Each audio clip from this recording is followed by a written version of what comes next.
বিকাশে ভুল নাম্বারে টাকা চলে গেলে কিভাবে ফিরিয়ে আনবেন। চলুন আজ আপনাদের দেখাবো কিভাবে বিকাশে যদি আপনি ভুল নাম্বারে টাকা পাঠান তো সেই টাকাটা কিন্তু আপনি সঙ্গে সঙ্গে ফিরিয়ে নিয়ে আসতে পারবেন।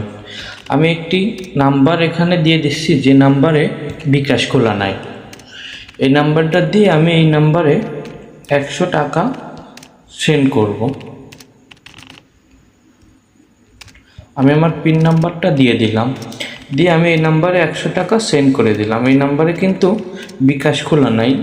যে আপনারা দেখতে পাচ্ছেন এখানে কিন্তু একটা নোটিশও দিয়ে দিছে যে প্রাপকের অ্যাকাউন্ট খোলার পূর্বে সেন্ড মানি রিকোয়েস্টটি বাতিল করে টাকাটি ফেরত পেতে বিকাশ অ্যাপের সেন্ড মানি অপশনে চলে যান।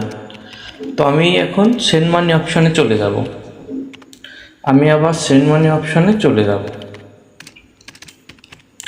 সেন্ড মানি অপশানে আসার পরে দেখবেন নন বিকাশ নামে একটি অপশান আছে। এখানে দেখেন একটি দেখাচ্ছে, অর্থাৎ আমার এই নন বিকাশে টাকা রয়েছে। তো এখানে কিন্তু বাতিল করার একটা অপশান আছে, একটা সুযোগ আছে।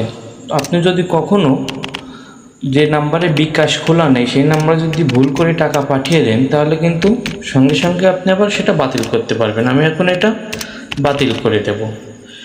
বাতিল করে দেওয়ার সঙ্গে আমার কিন্তু টাকাটা বিকাশে আবার অ্যাড হয়ে গেছে। তো চলুন দেখি বিকাশে টাকাটা অ্যাড হয়েছে কিনা। আমি আমার ট্রানজ্যাকশন হিস্টোরিতে যাব। দেখেন আমি এখানে 100 টাকা সেন্ড মানি করছিলাম, সেটা আবার কিন্তু রিভার্স করে দিছে। ভিডিওটি ভালো লাগলে লাইক, কমেন্ট ও ফলো করতে ভুলবেন না। ধন্যবাদ।